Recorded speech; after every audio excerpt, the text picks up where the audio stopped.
Am I understanding this? We're dynamically creating code on the SNES using the Yes. SNES. What the heck? What is going on here?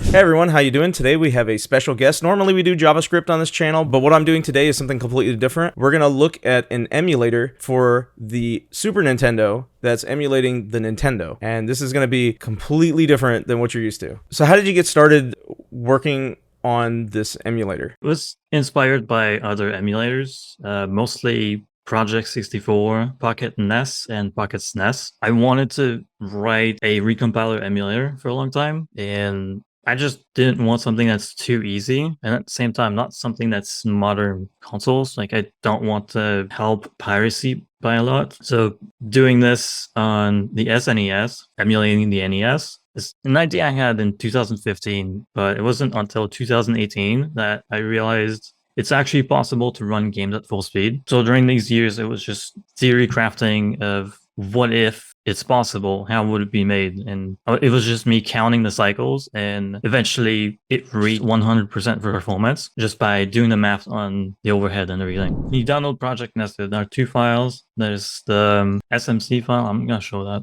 If we open this one, it says there's no game. You need the exe to combine two files. So here we can see version 1.7. It's not the official release. This is going to be released very soon, maybe next month. So this is a Super Nintendo emulator. Yes, this is SNES 9X. I'm using 1.60, but I recommend 1.61 because there's a bug that prevents the use of more memory. That was fixed in 1.61. So if we open exe, there are some instructions on how to convert a ROM. Let's do reload Super Mario Brothers. It runs on default settings, and we're just gonna convert real quick.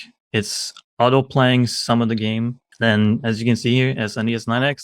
Yeah, so this is, for people that don't know what's going on here, this is a Nintendo game running on a Super Nintendo emulator in Windows. Yeah, but it runs on real hardware. It's just like, I don't have a flash card for the SNES. I'm not personally testing it on console. I have people testing it for me and reporting bugs. If you did have a cart that could take NES ROMs and your emulator, you can run your emulator on the Super Nintendo as an application and then start a game or a set of NES ROMs from there. Yes. Yeah, it's really cool. But you have to convert on Windows. But if you're using Mac or Linux, you're going to need Wine or Mono to run it. Does this work with other Super Nintendo emulators as well, if you wanted to try it out? Okay. The first version of Project Nested triggered a bug in SNES. It's doing all sorts of weird things on other emulators that are not perfectly accurate. ZSNES can be weird. I don't recommend using ZSNES for this. So it seems like the best way to run this is actually on physical hardware,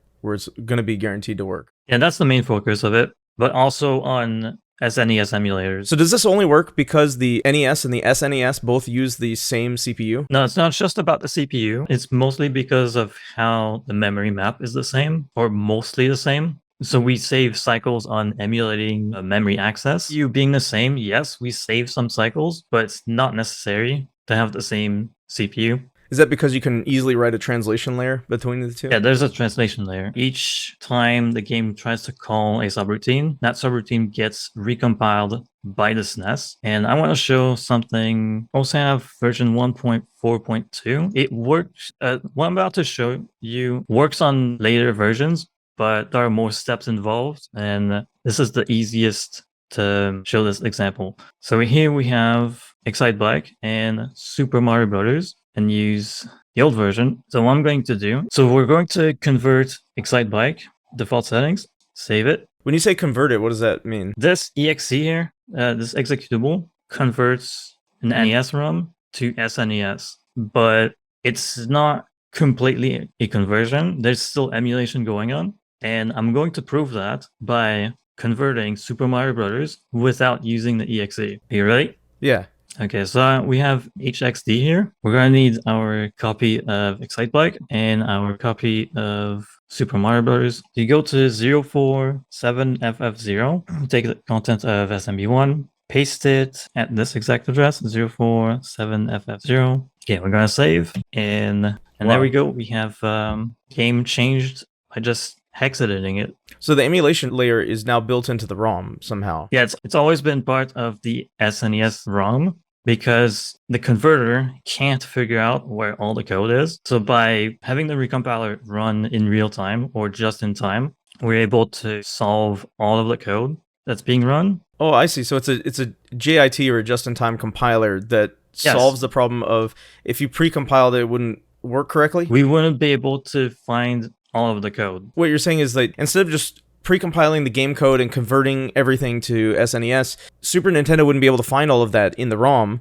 because it doesn't know how to deal with it. But if you No, it's the other way around. The SNES can find it because it's running just in time, but the EXE cannot.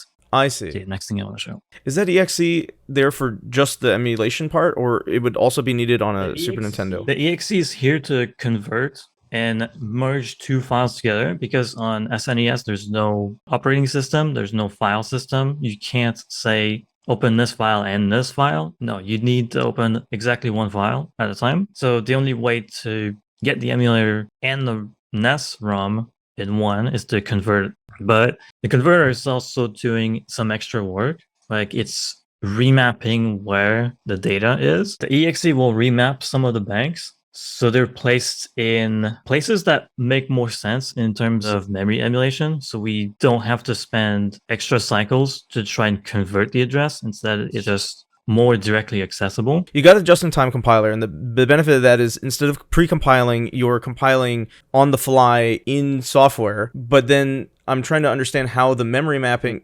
changes, because do you modify the ROM or you just add something to the top of it? There are three parts to an NES ROM. There's the INES header, which is public domain. And then the next two parts are program ROM, which is being read by the CPU, by the NES CPU. There's the character ROM, which is read by the NES PPU. And that's a graphics chip? Yeah, picture processing unit. So what I'm doing here is converting the INES header to be more readable, because there are some bits and bytes that just don't make sense the way it's structured. So I convert them into something that's more readable. I also make a lookup table for translating the bank number into an actual address or a bank. So for example, the program itself needs to run in a very specific range. So by moving these parts to the correct range, I'm able to skip having to translate the address in real time. So the method I showed earlier with Excitebike and Super Mario Brothers, it only works on very few games. It doesn't work with mappers, because mappers, you need to copy the data multiple times. You need to put gaps for every 32 kilobytes. And to explain what a mapper is, it's a chip that would go on the cartridge that would add more functionality. So like MMC3, MMC5, something like that. Yeah, MMC3. So for example, here I have SMB3 loaded using mapper 4. We're going to run it, and it's actually supported by Project Nested. So you're able to even work with mapper chips that don't exist on the Super Nintendo hardware itself, and you're able to run a game that uses a custom chip on the cartridge on the Super Nintendo through this layer. Yes. How is this done? I don't understand. A lot of steps involved, but the main two things that allow this to run at full speed, or sometimes a little bit behind full speed, depending on the game. First is the memory map, and second is a new register on the CPU, the DB register or data bank, which allows changing bank, coupled with how the SNES maps the memory the same as the NES for 128 banks. So I should explain what a bank is too.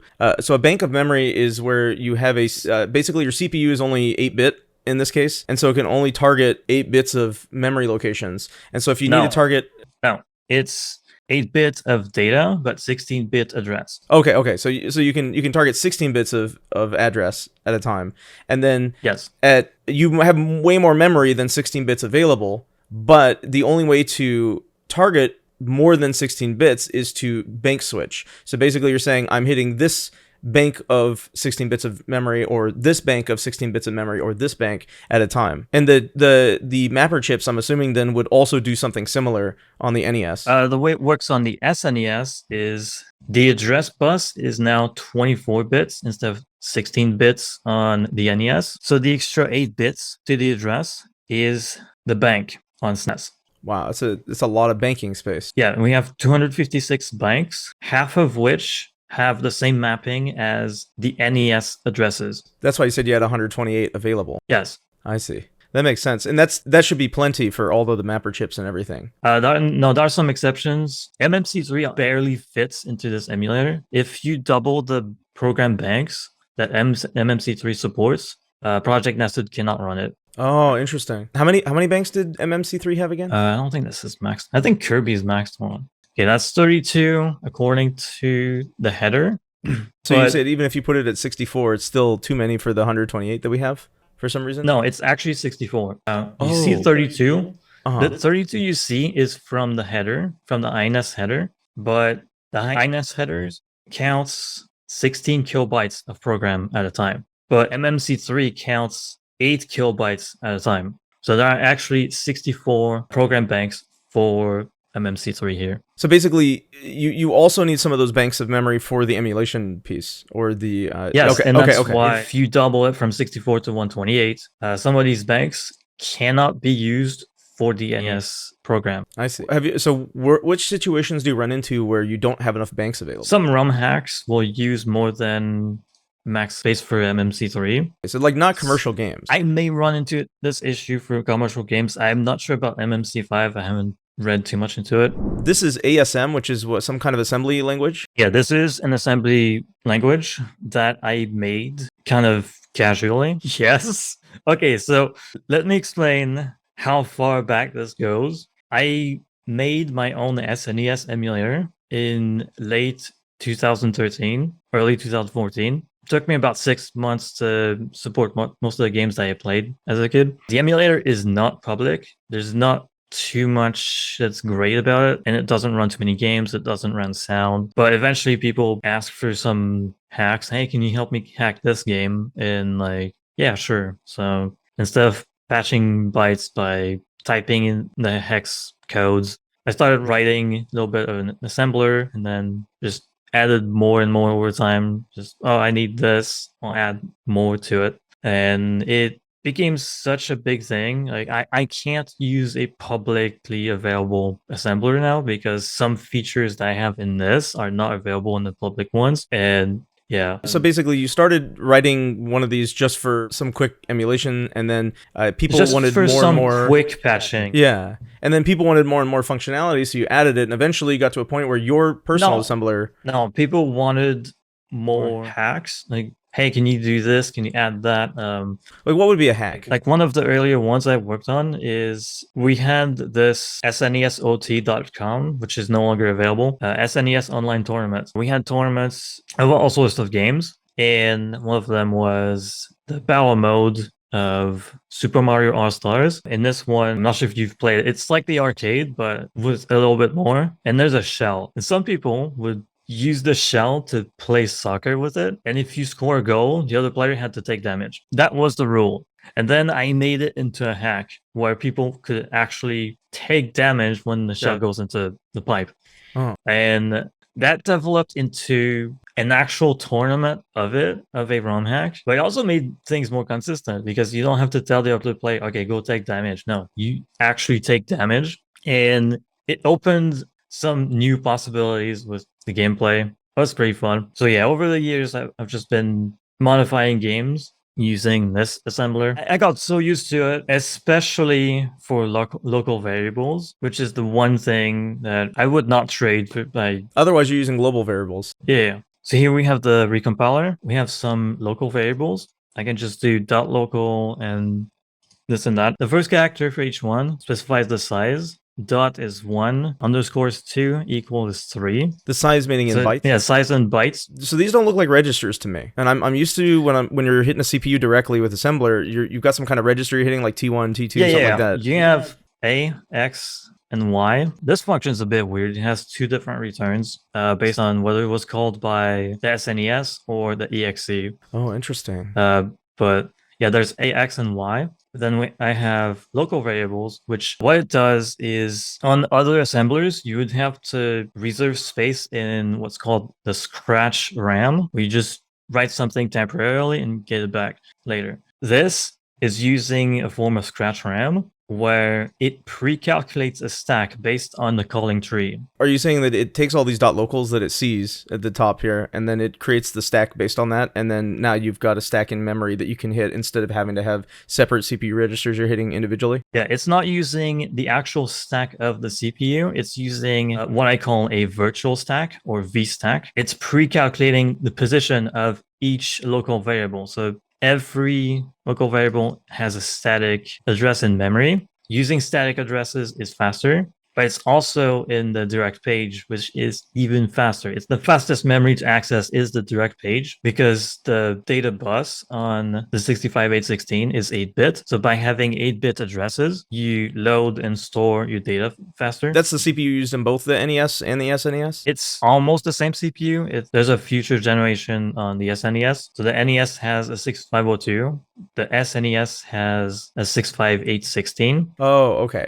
Which is the 16-bit version of the same CPU. 8-bit data bus, 24-bit address bus. But when you write code, there are 3 sizes for addresses: 8-bit, 16-bit, and 24-bit. In the case of 8-bit and 16-bit, you have extra registers to add 8 more bits to the address. So I'm going to start explaining. Yeah, let's take a look, because there's so many interesting things here, but I want to see what's going on. It's going to take multiple times to explain everything. But the thing I wanted to explain earlier is the 128 banks always have, they're divided in 8 sections. I could probably change these names eventually, but we have the first section, which is RAM. The second one, so page 20 up to 7F. I call it out because that's everything that's outside the CPU chip, the I/O stuff. And then page 40 to 5F, that's, or not even up to 5F, it's some pages in 40 and a little bit more.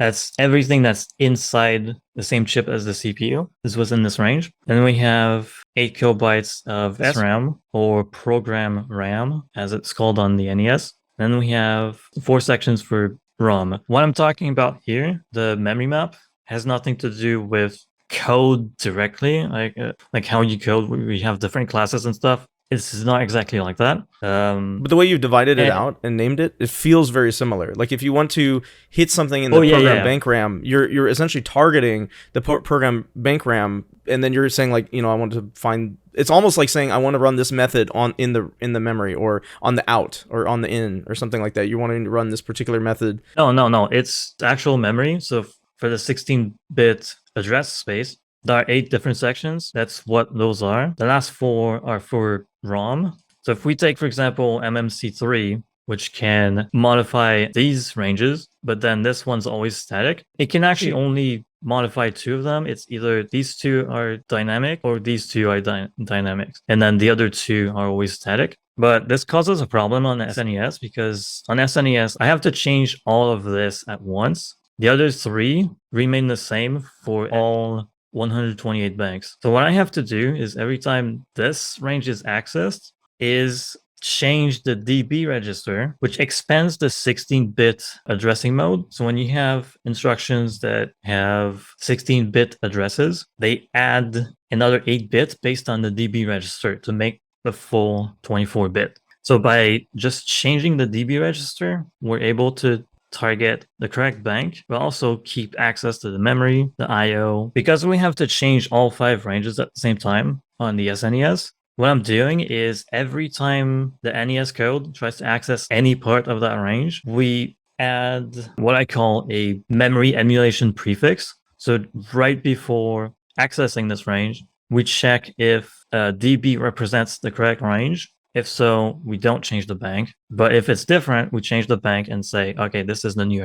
active range. Did you add dynamic bank switching? So if it's checking the memory beforehand and then switching the bank if it's essentially like a cache miss? It's kind of like a cache miss, but done by software. And that's something you added to be able to do that? I had to add it. That's the only way to properly emulate mappers. There are other ways, but for MMC3 in particular, I had to go this far into memory emulation. Where's like the nitty-gritty code of the things where it would show somebody, okay, I get how now it's working with the NES. What part are you talking about? Because we have this many files. Yeah, I know. I have no clue.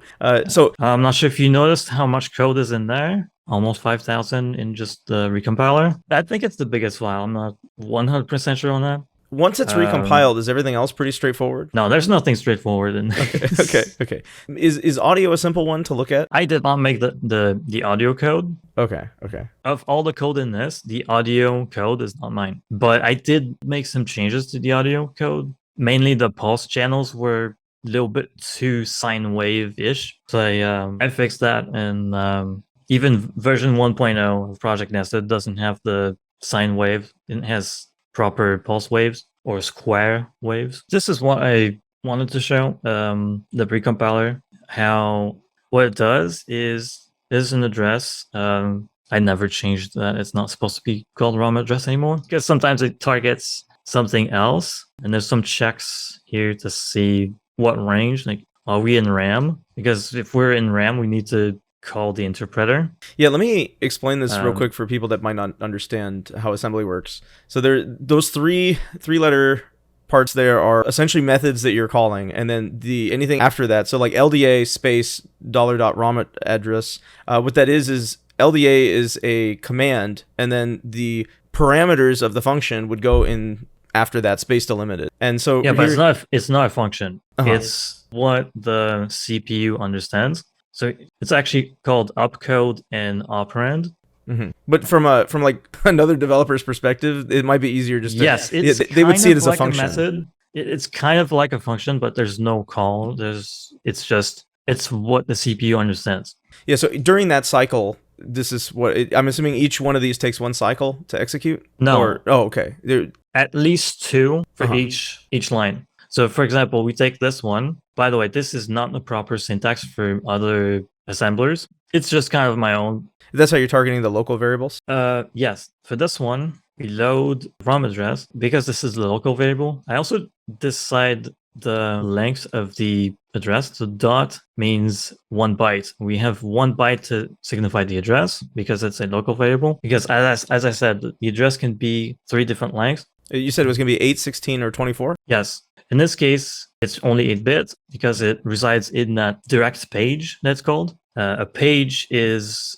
Oh, yeah, something might be good to explain too is 1 byte is 8 bits. So when you had the dot, the equals, and the, I think it was a underscore or something? Underscore. Yeah. So means 2 bytes. Okay, so then that was 16 bits. So that's how you're determining which addressing scheme you're using at what time, is by that identifier in front of it. Yes. If we focus on that line again, there's 1 byte for the opcode, 1 byte for the address, and then this is loading in 16-bit mode, so it would take 4 cycles to execute this line. Because, as I said earlier, the data bus is only 8-bit, so every time you load or store bytes, you can only get 1 to be transferred every cycle. I see. The one where you're doing the plus there, that is 3 bytes? No, the plus, and minus are... Okay, plus and minus are 1 byte, but that's something I didn't like about publicly available assemblers is when you have a branch, you can specify the address without specifying the direction of the branch. So here, the plus means it's going down. The minus means it's going up. So when you're saying branch here, you're saying that is this a jump statement? No, it's a branch statement. An if statement. It's like an if. It's a condition. No. There's a difference between branch and jump. For this processor, a jump sets the PC register, the program counter. A branch adds to the program counter. Program counter is the address at which the code is being read. Okay, so you're saying the branch moves it forward, whereas a jump would override it. Okay. Completely. Okay, but so a branch either adds or subtract from the address. So it says we're in a different location. It just moves us down or up if you do the minus. Whereas with the jump, it's just going to say, okay, now we're at this area of the code. Yes. Okay, I don't know why those are different, but I understand that they are different and how they're different. Okay, another thing about branches on this particular processor, there are, I believe, 10 different branches, but on 6502, there are 8 different branches. They're all conditional. It is like an if statement. It's kind of like an if statement, but not completely. Like you only have 8 conditions. There are 4 flags, and the branch will be taken whether it's on or off. So that's why you have 8 conditional branches. So for example, BMI means branch if minus. So if whatever the previous data was, if it's negative, we take this branch. And the LDA here, LDA changes the N and Z flag. N for negative, Z for 0. Okay, so here we have a loop starting here, and it's trying to figure out where the code is. This loop's pretty big. There's a switch statement and then all the different types of code that it can read through. And each of these parts of the loop are places we can jump to or branch to. Yeah, see, we're jumping there. Yeah. Here, this jump is an indirect jump indexed by the X register. So whatever's in the X register is added to this address, which is located here. And then we have some data 16, which is basically 2 bytes per data we put in. I can also place it one after the other, but for this, it's visually better. In this recompiler, this is just-in-time recompiler you're talking about? Yes, this is part of the just-in-time recompiler. So this loop, what it does is read the code from top to bottom until it reaches an opcode that stops, that either changes the program counter, like a jump. Like when we have a jump like this, it's guaranteed that the next line cannot be executed. Yeah, it's a return statement. Or a return statement, yes. Yeah. So whenever it reaches one of those opcodes, it stops the current block, but while reading, it also takes into account all the branches, all the jumps, to then go back and solve these. So now it has all of the ranges where the code is for that subroutine.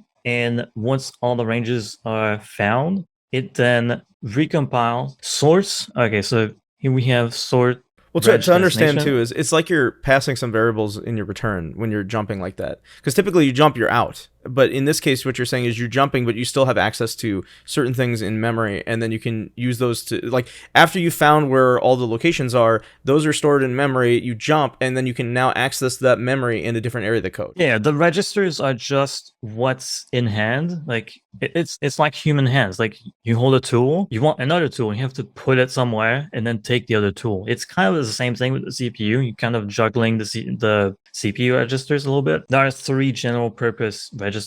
For example, here we sort the branch destinations. This is all the range I was talking about, where the loop just above was reading the code and trying to understand all of the ranges where the code is, because sometimes it can leave some gaps. Like, let's say we have some code, there's a jump to skip something, and then there's more code. It's not going to recompile that part in between. So by having all these ranges figured out, we then sort them. So we have array sort here. Which is a method that you made? Yeah, which is a method that I made, which is here. I have a comment here for entry. X is the list pointer, which is a structure for... Which array we're sorting. And then Y is the length and then the compare length. So it's going to sort based on the lowest bytes within the array, within each element of the array. I didn't want to make something more complicated than that. Just put the one thing that needs to be sorted at the first 2 bytes. So yeah, we load our list, and then we sort the first 2 bytes. That's kind of how you call a function. You have to set the proper registers, or sometimes parameters. Oh, see, it's implicit though. So normally, if you're calling a function in JavaScript or any other language, you pass it which parameters you want. But in this case, these parameters are in global scope. They're on the CPU itself, and basically, you're saying when you call it, you're hoping that the right values are on the right parts of the CPU at that time when it executes. And that's just how the assembler tends to work. I mean, it's just how it works. You can't. It would be horrible code if you did it in JavaScript that way. But this is just how it works here.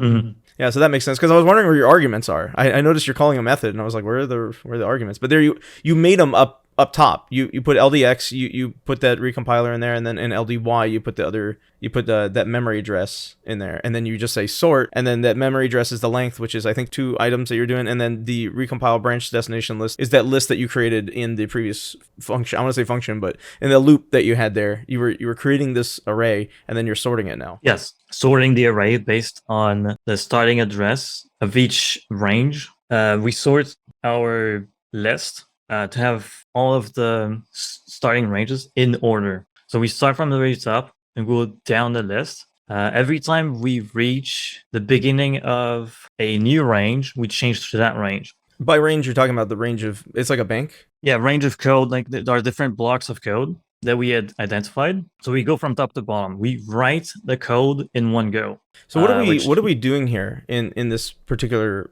piece? Because here we're just preparing for the next loop. but I mean in general, what is the purpose of this? So we're sorting, we're doing this, and we've got all these addresses. So we've gone through the code. What have we found in the code? What are we looking for at this point? We found all of the code for an entire subroutine or method or function, however you want to call it, in the ROM. Yeah, in the ROM. We found the entire structure of it, because recompiling one block at a time means that we have to link them together, and it creates slower code. But by taking an entire subroutine and recompiling it all at once, it's able to run faster because there's less just-in-time link to deal with. So sorting it basically says that, okay, all the code we found, find the stuff that's related, and then basically combine that and compile that out into one subroutine. Yes. Am I understanding this? We're dynamically creating code on the SNES using the SNES. What the heck? What is going on here? Yes. So here, there's some preparation for the next loop.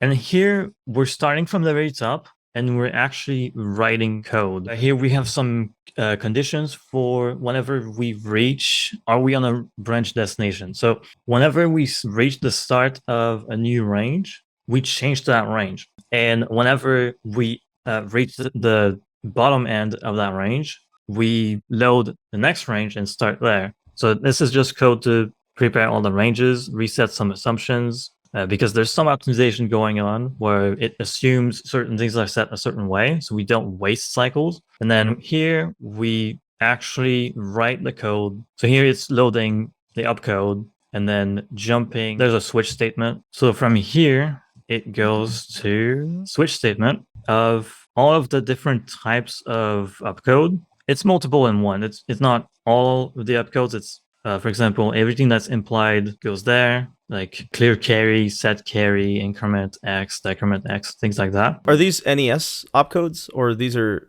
Yeah, it's reading NES opcodes and then writing the equivalent for SNES code. Okay, interesting.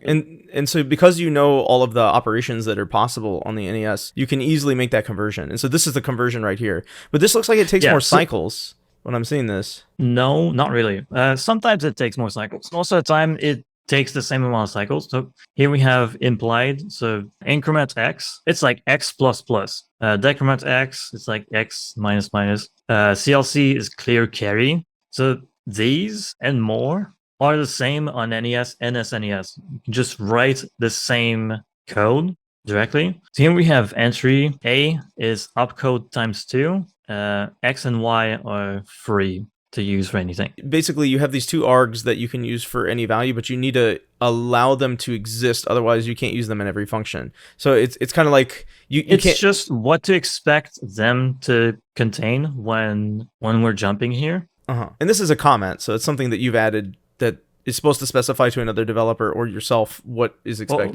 Myself, because when you code for a very long time, you really need comments. Like, how have I made this part? So A is opcode times 2 because the switch statement required the opcode to be multiplied by 2. So then here we divide by 2 or LSR. So shift right by 1. We store it at the right address. So the code that's being written is at this address, but we also need the square brackets to signify we're actually reading a 24-bit address there. So this is a pointer. This is how you use pointers on the 65/816 is by specifying the square brackets. Okay, because normally it'd be an 8-bit address, but you're somehow targeting. No, if you're using pointers, it can only be 16-bit or 24-bit addresses. Oh, interesting.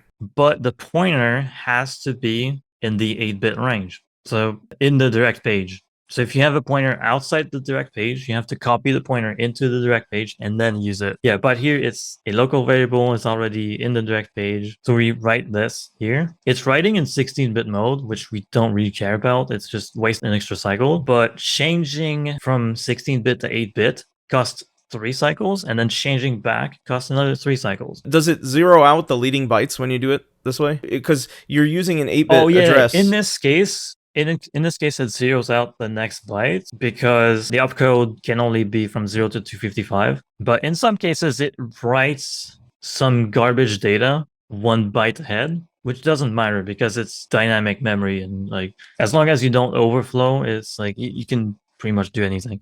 Okay. So I noticed we shifted it to the right. I thought that means like a division or a multiplication or something. It's a division. Okay. Divide by 2. I don't know if you can use shifts like on like if you use a shift. Yeah, something like that. Yeah, like this.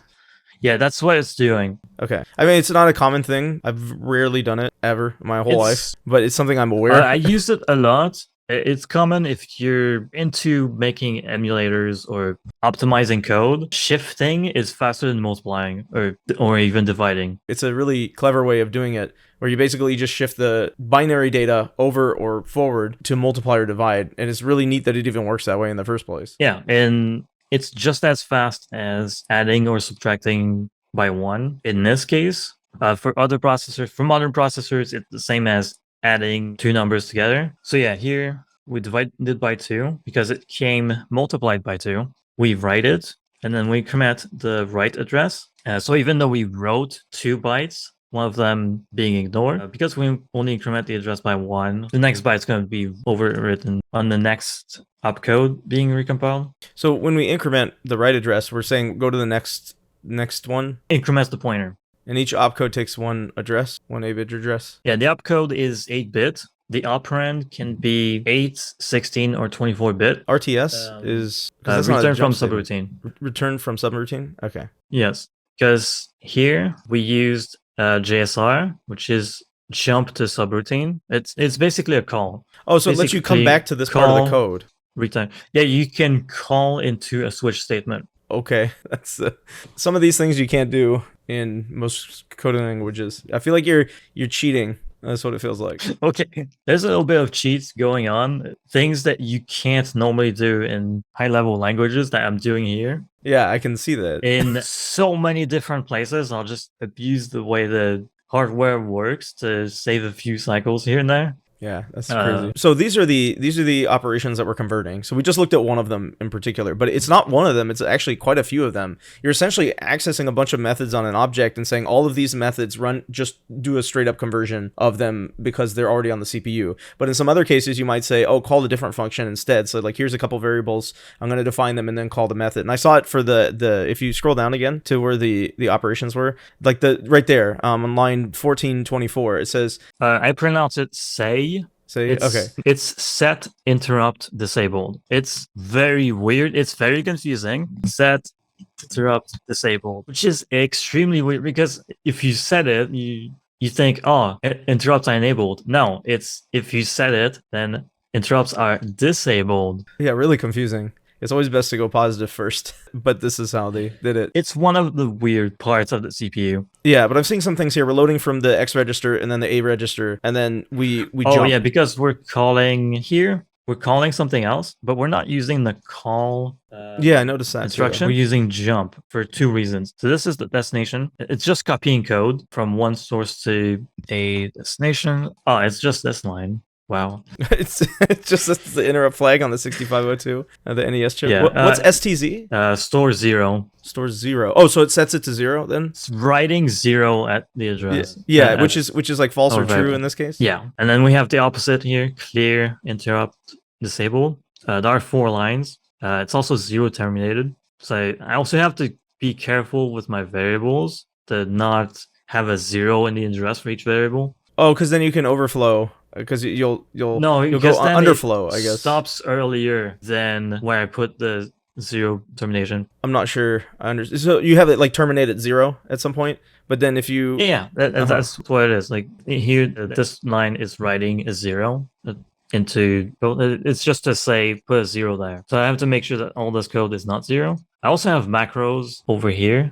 Miss a line. Sometimes I need the address of some of these and with FF or 00. Otherwise it messes with my code. So it's just I miss a line twice. So now it's guaranteed to not be FF or 00. Interesting. Yeah, I'm not sure exactly what misalign is doing here. You're Uh, setting the variable, right? Align and misalign are based on the address where the assembler writes the code. So for each line in this, the assembler knows what address this is written at. So when I type .align or .misalign like these, I can tell the rules. So for every 256 bytes. So what it's doing is dividing the address by this. If the modulo of that division is equal to FF, then it skips 1 byte. And then we also skip on 00. It's not going to make these skips too often. It's necessary in some spots. Yeah, I don't want to hark on it too much. I'm not completely understanding this, but I can see that we're basically saying within a set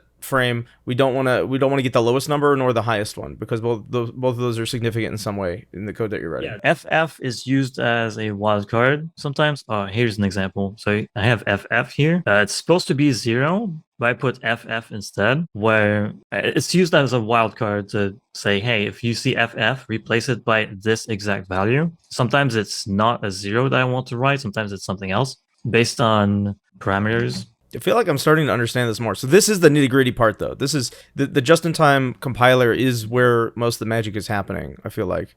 And, yes. And all this opcode conversion is really important. Are there any opcodes in particular that did not convert cleanly? Because I'm looking at these are all like 3 lines. These are like the whole. Oh yeah. Some of them take a lot of code to.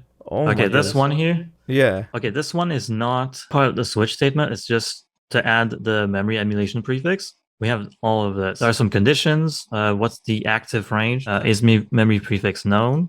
So if we changed the range previously within the same block, we don't need to change it again. Like we don't need to even check whether we're in the correct range. So we eliminate some extra code, some overhead by having these conditions. So for people to understand too, is that checking even an if check is cycles that would be spent, and so if you can avoid those cycles altogether, that's even better. And so somehow you've got it set up that you can avoid that check somehow. Some of the time, yes. Yeah, and that makes the code even more performant that way because you're saving cycles on if check. Yes. Here it's deciding which variant of the memory prefix to write into the code before calling the inline 2. Inline 2, as I said before, there's the misalign for the FF. The inline 2 will take the wildcard into account. So every FF that it sees will change into whatever's in one of the registers. I want to jump to showing the actual code that's being written. Oh, yeah, in the emulator? Yes. Okay, so on this, since version 1.5, we have Debug Aot Optimization,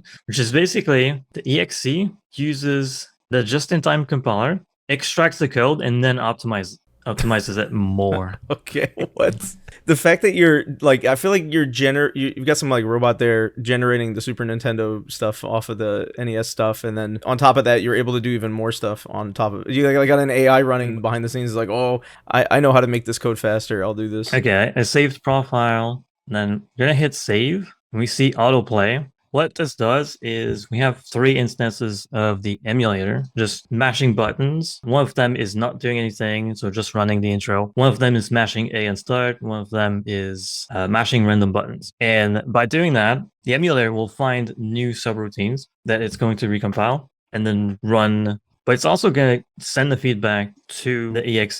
Here we have some known calls. It's just pointers that's saving of where the code actually is. And if we open Debug Aot Optimization, all of the pointers that's been used, this one is startup code for SME1. This is recompiled code. This is the original, but modified to run on SNES. And on the right side, we have the same code, but optimized. And here... So that optimization is what I was talking about, where you're removing the jump statements. Yeah, every jump statement has been removed. Yeah, here it's unrolling the loop, but it doesn't remove the branch. It simply points to a different direction. And it also removed a few things. Like, so I noticed something else too. The branch has an up and down arrow pointing at which way it's going when it branches. Yeah, because as I mentioned earlier, I don't like that you can just branch to a label directly. I want to see the direction of it because it makes the code more readable. That's why I added the arrow. That's not normally...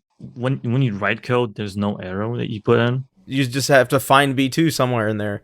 And yes. Yeah. Where's B2? It's up. Yeah, it's so much easier with the arrow there. I like that. Yeah, there's one I want to show. Oh, it's this one. Ah, that was quick. Oh my goodness. But yeah, unrolling loops. But now it's way more efficient at how it runs. Yes, this loop here is removing every sprite on screen. So for a frame, the game will place all the sprites on screen where they need to be. And to erase them, we move them down to below the screen. So the vertical resolution is 240 pixel, but we have a range of 256 for the Y position. So if we place that sprite down below the screen, it's now removed. So this is what the loop is doing. And because we're running it a known number of times, like here, LDY, the number sign here is loading a constant of 0, 0. Each time we loop, we increment Y by 4. And because this is an 8-bit, once we overflow, we go back to 0. So the condition here is branch if not equal. So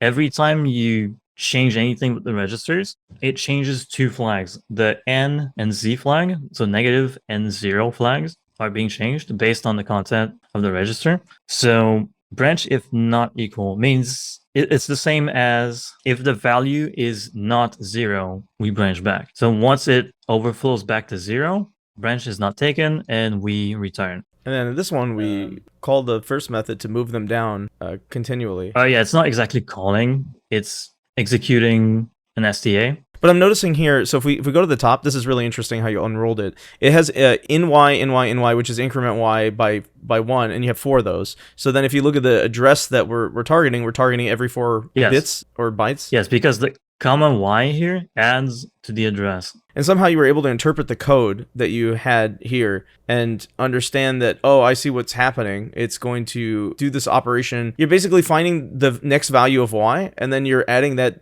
to the next command as you unroll it. Did you write the unroll code? Yes. This is really impressive. All of the code to optimize here is all me. And you can see each steps that it took. Oh my god. Yeah. So if we look at... Oh, so you can even see... We can look at the original. Oh my goodness. Yeah, that's for debugging. Like we can look at the first step that it took is unroll. So it copied the code. It also created this label down because the condition here, the if statement, needs to be reversed. So instead of branching back, we do the opposite. If it's equal. So branch if not equal and branch if equal. BEQ is equal and then NE is not equal.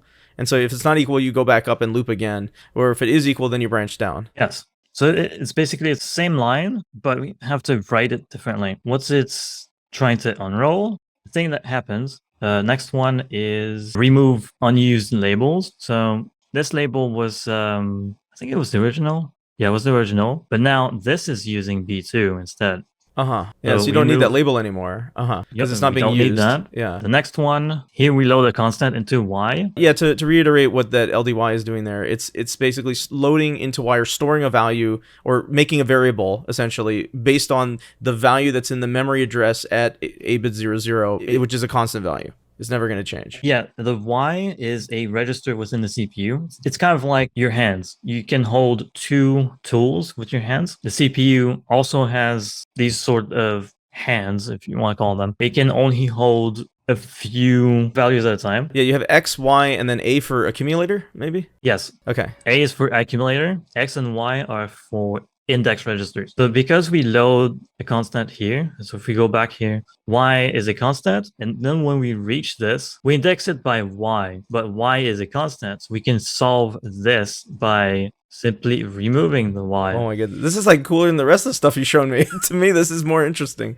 Oh my goodness. Oh, wow. Yeah. And another interesting thing is by removing the index here on STA, we save 1 cycle. Okay. So I'm assuming we're going to solve constants for the bottom again. Yeah. Another thing, increment Y takes 2 cycles, but loading a constant also takes 2 cycles. Except because increment Y was made to a constant, we can just load the constant and then solve more later. Okay? Yeah.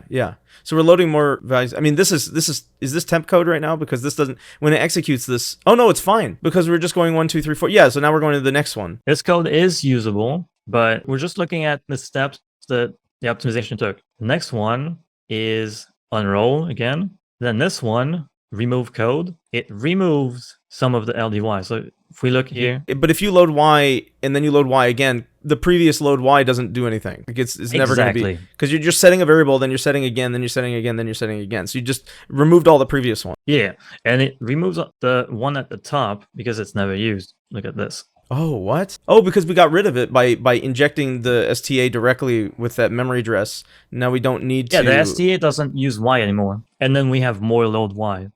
So the way it figures out what to remove is this part on the right. You see the red and the cyan. Red is everything that's being modified, and cyan is everything that's being used. So, for example, here we have Y and Z, and then we change Y and Z again before using them, meaning that this line is useless. That's how we figure it out. So by knowing what's being changed and what's being used, that's how the code can be removed. What do we remove? We remove the LDYs here that were useless. Yeah, we removed the LDYs, but the last one is useful because it's used here. Yes. You can see it's using A and Y. But I'm assuming we're going to find out we can just hard code that as well, and then we'll create another branch. We already have a second branch in there. Yeah, it's creating more branch each time it unrolls. It doesn't unroll all at once. It's just one step at a time. Here it removes label. And then it's doing it again. Change the LDAs, do this, and then it just repeats the same thing until it gets to the end of the loop,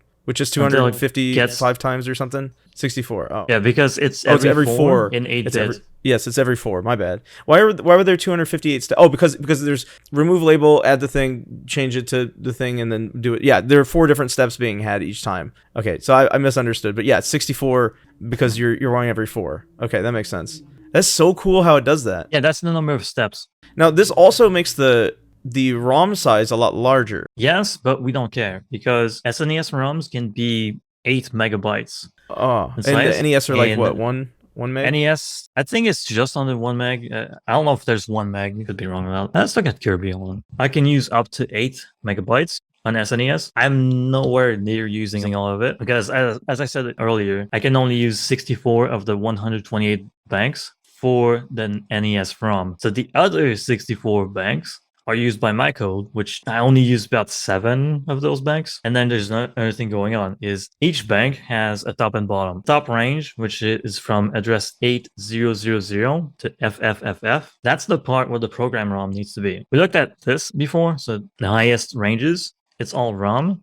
And on the SNES side, it's also all ROM. That's where the program ROM needs to be. But we have banks where this becomes ROM too. So what happens is I'm using the high ROM format on SNES, which has 64 kilobyte banks. So for each bank, the high range of that bank is used for program ROM. The low range is used for character ROM, but that character ROM takes less space because I don't need to make copies and shenanigans. It's just all in a very linear and simple way. But then there's almost 2 megabytes of fast ROM unused. So to explain fast ROM, so there's lots of things going on with the 8 megabytes. There are 4 different parts of it, half of which is fast, half of which is slow. And then if you imagine this in like a quadrant, there's one half of it that's available in this range, half of it that's available in this range. So we have 4 different 2 megabyte ranges that we can put whatever we want in it. I could also move the NES data to the slow ROM and then have even more space for code because I don't need 2 megabytes of code. That's why I unroll loops without caring. It's just so much space. Yeah, it's so much space available that I'm just going to use it. It's pretty incredible how you were able to both make the emulator that runs in Super Nintendo and dynamically creates the assembly code on the fly for any of the NES calls, and then also you have this visualizer which can optimize the code even more, specifically using the benefits of a Super Nintendo that you wouldn't have had normally because you have more ROM space available to do that, where you can unroll the loops and do other things where you don't have to worry about space like you would on an NES cartridge. All of this tooling you've built yourself. You built a custom assembler. You've even built custom debugging tools to help visualize what the assembler is doing and what the optimizations are doing. So I'm curious, what kind of final words do you have for us after showing us all this amazing technology? I don't know. There's so much more to talk about. Hopefully we can meet again and talk about it. Yeah, thanks so much. If anybody wants to follow up more on the kind of stuff you do, where would they find you? Yeah, if you see the compatibility button here, you click it, it loads in a different window. Hold on. We have the spreadsheet for compatibility. And we also have the contact informations. You can contact me on Twitter, on NestDev, and I have my own Discord. So that's myself 086 on Twitter. Yes. What a neat project. It's really cool. And also shows a bit of backwards compatibility that I've not seen in the past, because the way the PS3 handled PS2 emulation was just putting another chip in there. Literally, the PS2 chip was in the PS3. This is completely different. You're actually saying, how can I run the NES code directly on the Super Nintendo, which was something, if Nintendo had it at the time, would have been pretty revolutionary. Yeah, it's because the way Nintendo made the SNES, it was meant to be backward compatible, but then they dropped it. But a lot of the backward compatible stuff in the SNES stayed there until release. Interesting. I see. So that's why this is even possible at all. That's why it's a lot easier than it should be. I see. I say easier, but like I've been at it since 2018. Yeah, it's not necessarily easy, but it is. It's something you were able to make use of. It's possible. Yeah, that was a great conversation. I really appreciate your time, and hope we can do this again sometime. That was really interesting. Goodbye.